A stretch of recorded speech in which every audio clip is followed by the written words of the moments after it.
আসসালামু আলাইকুম, আশা করছি সবাই ভালো আছো। আজকে আমরা এইচএসসি আইসিটি এর চ্যাপ্টার 3.1 এর আরেকটা লেকচার নিয়ে হাজির হয়ে গিয়েছি। আজকে আমরা এইচএসসি আইসিটি চ্যাপ্টার 3.1 এর খুবই গুরুত্বপূর্ণ একটা টপিক নিয়ে আলোচনা করব, সেটা হচ্ছে চিহ্নযুক্ত সংখ্যার মান গঠন পদ্ধতি। তো চিহ্নযুক্ত সংখ্যার মান গঠন পদ্ধতি নিয়ে পড়ার আগে আমাদেরকে অবশ্যই জানতে হবে যে এই টপিকটা আসলে কি। দেখো, আমরা যখন ডেসিমেল সংখ্যা পদ্ধতির সাথে তো আমরা পরিচিত, তাই না? আচ্ছা, এই বেসিক আলোচনাগুলো যারা জানো না, ডেসিমেল, বাইনারি, এগুলা কি, আমাদের এই নিয়ে বিস্তারিত যারা আগের ভিডিওগুলো দেখোনি তাদেরকে আমি কমেন্ট বক্সে বা ডিসক্রিপশনে লিঙ্কগুলো আমি দিয়ে দেবো আগের ভিডিও, তারা দেখিনি। যেটা বলছিলাম, ডেসিমেল সংখ্যা পদ্ধতিতে মানে আমাদের রেগুলার লাইফে আমরা যে সংখ্যা পদ্ধতি ব্যবহার করি, সেখানে আমাদেরকে যদি কোনো একটা সংখ্যার ঋণাত্মক মান বের করতে বলে, আমরা কিন্তু খুব ইজিলি বের করে ফেলতে পারবো, তাই না? যেমন ধরো আমাকে বললো যে 50-এর ঋণাত্মক মান কত, তো 50 হচ্ছে ধনাত্মক। 50-এর সামনে আমি একটা মাইনাস দিয়ে দিলে সেটা কি হয়ে যাবে? 50-এর ঋণাত্মক মান হয়ে যাবে না? কিন্তু বাইনারির ক্ষেত্রে কি হয় বলো তো স্যার? বাইনারি কিন্তু কম্পিউটারের বোধগম্য ভাষা, আর কম্পিউটার মাইনাস বোঝে না।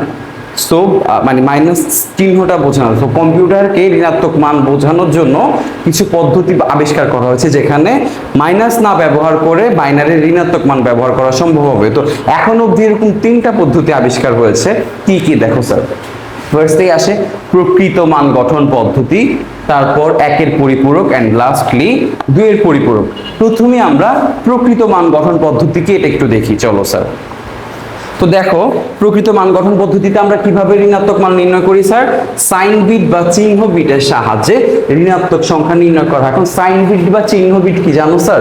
সাইন বিট বা চিহ্ন বিট হচ্ছে, আচ্ছা আমরা এর আগের ক্লাসে শিখেছিলাম যে বাইনারিতে প্রত্যেকটা অঙ্ককে এক একটা কি বলা হয় বলো তো স্যার? প্রত্যেকটা অঙ্ককে এক একটা বিট বলা হয়। যেমন ধরো 11101, এখানে প্রত্যেকটা অঙ্ককে আমি এক একটা কি বলবো? বিট বলবো। আর আরেকটা জিনিস আমরা কি শিখেছিলাম? 8 বিট সমান সমান 1 বাইট হয়। তো ধরো 8টা, মানে মনে করো এখানে কয়টা বিট আছে? 1টা 2টা 3টা 4টা 5টা বিট আছে। সাইন বিট হচ্ছে আমরা এই 5টা বিটকে 8টা বিট করব, মানে 1 বাইট করব, অথবা যদি তার চেয়ে বেশি বড় সংখ্যা হয় 1 বাইট আর আরেক বাইটের হাফ, মানে 12 বিট নিব। আর তার চেয়ে বড় সংখ্যা হলে আমরা 16 বিট নিব, অর্থাৎ 2 বাইট নিব। নেওয়ার পরে স্যার প্রথম যেই ঘরটা থাকবে, মানে প্রথম যে বিটটা থাকবে, সেটা আমাদেরকে নির্দেশ করে দেয় আমাদের সংখ্যাটা ধনাত্মক হবে না ঋণাত্মক হবে এই পদ্ধতিতে। তো এই জন্য আমরা, যেহেতু এই প্রথম ঘরটা আমাকে নির্দেশ করে যে সংখ্যাটা ধনাত্মক হবে না ঋণাত্মক হবে, দ্যাটস ওয়াই আমরা ওই বিটটাকে বলি চিহ্ন বিট বা সাইন বিট। ইংলিশে সাইন বিট আর বাংলায় চিহ্ন বিট। আশা করছি বুঝতে পেরেছো। তাহলে কি বলা হলো এখানে স্যার? সাইন বিট বা চিহ্ন বিটের সাহায্যে ঋণাত্মক সংখ্যা নির্ণয় করতে হয়। তো এই জন্য আমরা কয়েকটা to make the process easier, দেখো স্টেপ 1 কি স্যার? 8, 12 বা 16 বিট বা ঘর পর্যন্ত আমরা কি করব? বাইনারি মান নেই। মনে করো আমি একটা মান নির্ণয় করলাম, সেটার মান আসছে 4 ঘর বা 5 ঘর, সেটাকে আমি কত ঘর পর্যন্ত নিব? 8 ঘর, মানে 8-এর নিচে থাকলে আমি 8 ঘর নিব, 12 নিচে থাকলে 12 ঘর নিব, 16-এর নিচে থাকলে আমরা 16 ঘর নিব। স্টেপ 2 কি স্যার? স্টেপ 2 হচ্ছে ধনাত্মক সংখ্যার ক্ষেত্রে সাইন বিটকে আমরা কি রাখবো? 0 রাখবো। একটু আগে যেটা বললাম, প্রথম যে বিটটা থাকে সেটাকে বলা হয় সাইন বিট। সাইন বিটটি নির্দেশ করে আমার সংখ্যাটা কি ধনাত্মক নাকি ঋণাত্মক। কিভাবে নির্দেশ করে? সাইন বিট যদি 0 থাকে সংখ্যাটা হবে আমার ধনাত্মক, সাইন বিট যদি 1 থাকে তাহলে আমার সংখ্যাটা হবে ঋণাত্মক। বুঝতে পেরেছি? সাইন বিট ধনাত্মক থাকলে সংখ্যাটা হবে ঋণাত্মক, সাইন বিট 1 থাকলে সংখ্যাটা হবে ঋণাত্মক। তো আমি যেহেতু ঋণাত্মক সংখ্যা নির্ণয় করতে চাচ্ছি, আমি অবশ্যই সাইন বিটটাকে কি করব স্যার? 1 রাখবো। তো এখন খেয়াল করো, ফার্স্টে স্টেপ 1, ধরো আমাদের কাছে একটা মান দেওয়া আছে 50 এর বাইনারি মান কত? 110010। ডেসিমেল থেকে যারা বাইনারিতে নিতে জানো না, তাদের জন্য আমি ডিসক্রিপশনে আমাদের আগের ভিডিওর লিংক দিয়ে দিব, সেখান থেকে শিখে নিতে পারবা। বা এখানে আমি একবার দেখিয়ে দিচ্ছি তোমাকে। দেখো আমরা কি করব? 50-কে 2 দিয়ে ভাগ করব, কারণ আমরা যেতে চাচ্ছি কি সে বাইনারিতে। বাইনারির বেস কত? 2 দিয়ে ভাগ করলে দেখো 25 হয়, ভাগশেষ থাকে না, তাই 0। আবার 25-কে 2 দিয়ে ভাগ করবে, এরকম ক্রমান্বয়ে 2 দিয়ে ভাগ করতে থাকবা। ভাগশেষ না থাকলে 0 লিখবা, আর ভাগশেষ এখানে শুধুমাত্র 1-ই আসতে পারে, ভাগশেষ থাকলে পাশে 1 লিখে দিবা। তো স্টেপ 1 হচ্ছে আমরা ফার্স্টে কি করব? বাইনারি সংখ্যাটা নির্ণয় করব। কত ঘর পর্যন্ত নির্ণয় করব স্যার? 8, 12 বা 16 ঘর। তো এখানে আমাদের কয় ঘর আছে? এখানে আমাদের 6টা বিট আছে। 6টা বিট যেহেতু আছে, মানে কি 8 বিটের নিচে, সো আমরা এটাকে 8 বিট নিব। দেখো 8 ঘর করে মান নিলাম। এরপরে দেখো স্যার, সাইন বিটকে আমরা এই যে আমরা কি জানি প্রথম যে বিটটা আমাদের সাইন বিট, প্রথম বিটটাকে কি বলো সাইন বিট। এই যে 8 বিটের মধ্যে প্রথম বিটটা এখানে কত আছে, এটা 0 আছে, তার মানে এটা কত এর মান বলো তো স্যার, +50 এর মান। এটা হচ্ছে আমাদের প্রকৃত মান গঠন পদ্ধতি অনুযায়ী বা নরমালি এটা হচ্ছে আমাদের +50 এর মান। আর সাইন বিটকে যদি আমরা 1 করে দেই, এই যে দেখো এখানে আমরা 1 করে দিয়েছি, আমরা কি জানি সাইন বিট যদি 1 হয় সংখ্যাটা ঋণাত্মক হয়ে যায় প্রকৃত মান গঠন পদ্ধতি অনুসারে। সো প্রকৃত মান গঠন পদ্ধতি অনুসারে আমরা বলতে পারি এটা কত এর মান, -50 এর মান। আশা করছি বুঝতে পেরেছো। এখন স্যার প্রকৃত মান গঠন পদ্ধতিতে আমরা এক্সপ্লেইন করলাম, কথা হচ্ছে প্রকৃত মান গঠন পদ্ধতির কিছু লিমিটেশনস আছে। কিরকম দেখো, আমি যদি এখানে 8টা 0 পাশাপাশি লিখি, কয়টা হয়েছে এখানে, 1 2 3 4 5 6 7 8, 8টা 0 যদি পাশাপাশি লিখি, এখানে তো এটা 0 এর মান, তাই না? কি 0 বলো তো স্যার, এটা +0 এর মান না? হ্যাঁ, যেহেতু প্রথম বিটটা 0 আছে তাই এটা +0 এর মান। এখন এই 8 বিটের প্রথম বিটটাকে যদি আমি 1 করে দেই স্যার, বাকিগুলা লেখো 1 2 3 4 5 6 7, এটা কত এর মান হয় বলো তো স্যার, এটা -0 এর মান হয়ে যায় না? বাস্তবে কি -0 এর মান বের করা সম্ভব? সম্ভব না, কিন্তু বাস্তবে -0 এক্সিস্টই করে না। দ্যাটস ওয়াই এই প্রকৃত মান গঠন পদ্ধতিটা যেটা আবিষ্কার হয়েছিল সবার আগে, সেটা এক্সিস্ট করে না বা সেটার ব্যবহার করা হয় না। তোমাদের মেইনলি অবজেক্টিভ আসতে পারে প্রকৃত মান গঠন পদ্ধতিতে এটার মান ঋণাত্মক মান দেখো, এরকম কিছু একটা। আর খুবই গুরুত্বপূর্ণ একটা প্রশ্ন হচ্ছে খ নাম্বারের জন্য, যে প্রকৃত মান গঠন পদ্ধতি কেন ব্যবহার করা হয় না। তো আমাদেরকে যদি জিজ্ঞেস করা হয় প্রকৃত মান গঠন পদ্ধতি কেন ব্যবহার করা হয় না, আমরা অ্যান্সার দিতে পারবো না। আমরা কি করবো বলতো তখন স্যার, +0 এর মান বের করে দেখাবো, -0 এর মান বের করে দেখাবো। এরপর আমরা বলবো যে প্রকৃত মান গঠন পদ্ধতিতে -0 এর মান পাওয়া যায়, যা বাস্তবে সম্ভব নয়, তাই প্রকৃত মান গঠন পদ্ধতি ব্যবহার করা হয় না। আশা করছি বুঝতে পেরেছো। এবার চলো আমরা দেখি একের পরিপূরক পদ্ধতি। একের পরিপূরক পদ্ধতিতে আমরা কি করি বলতো স্যার, 8 12 বা 16 বিট বাইনারি সকল বিটকে আমরা উল্টায় দেই। কি করি, কিভাবে করি সেটা স্টেপগুলো ফলো করলে বুঝতে পারবা। স্টেপ 1 হচ্ছে আমরা 8 12 বা 16 ঘর মান নেই, প্রকৃত মান গঠন পদ্ধতিও যে পদ্ধতিতেও আমরা সেম কাজটা করেছিলাম। স্টেপ 2 হচ্ছে প্রতিটি বিটকে আমি উল্টায় দিব। উল্টানো মানে কি বলবো তো স্যার, বাইনারিতে কিন্তু দুইটাই অঙ্ক আছে, একটা হচ্ছে 0 আর একটা হচ্ছে 1। এখানে 0 এর উল্টা হচ্ছে 1, 1 এর উল্টা হচ্ছে 0। তো আমরা প্রত্যেকটা বিটকে কিভাবে উল্টাবো, সব 0 গুলাকে 1 করে দিব, সব 1 গুলাকে 0 করে দিব। আশা করছি বুঝতে পেরেছো।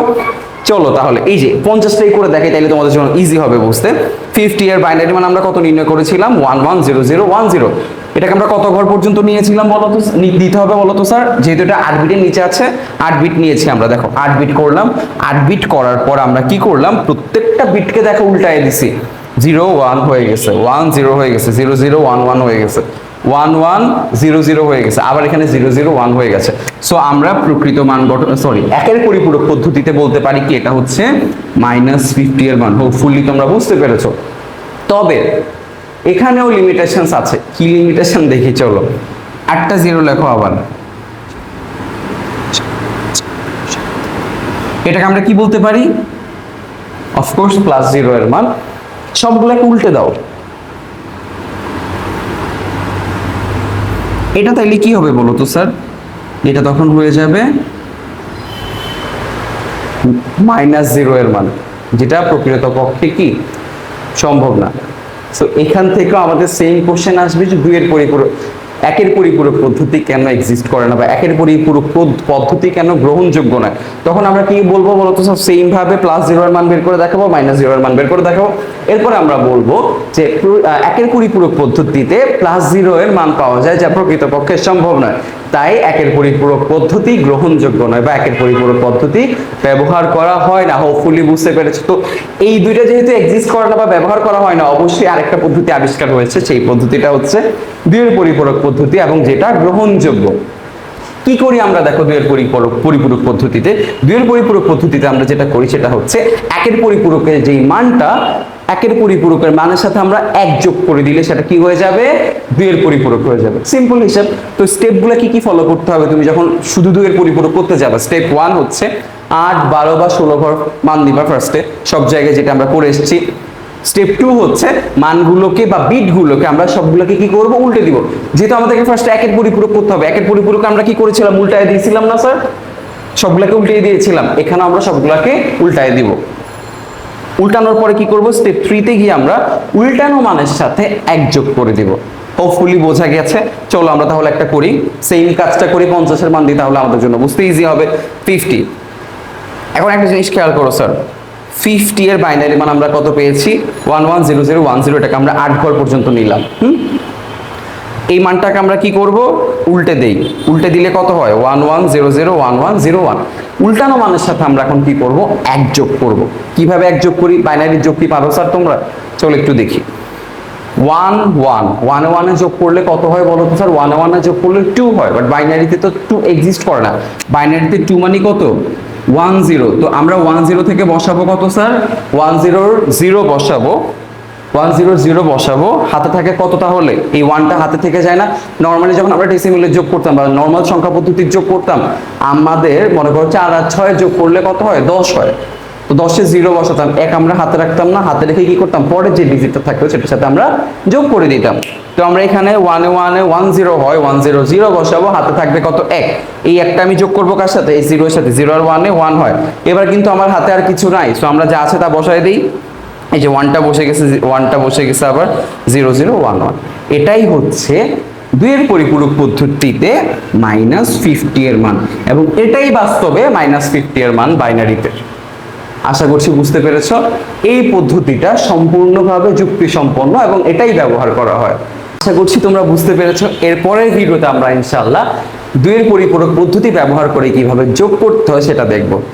ভালো থেকো সবাই, আসসালামু আলাইকুম।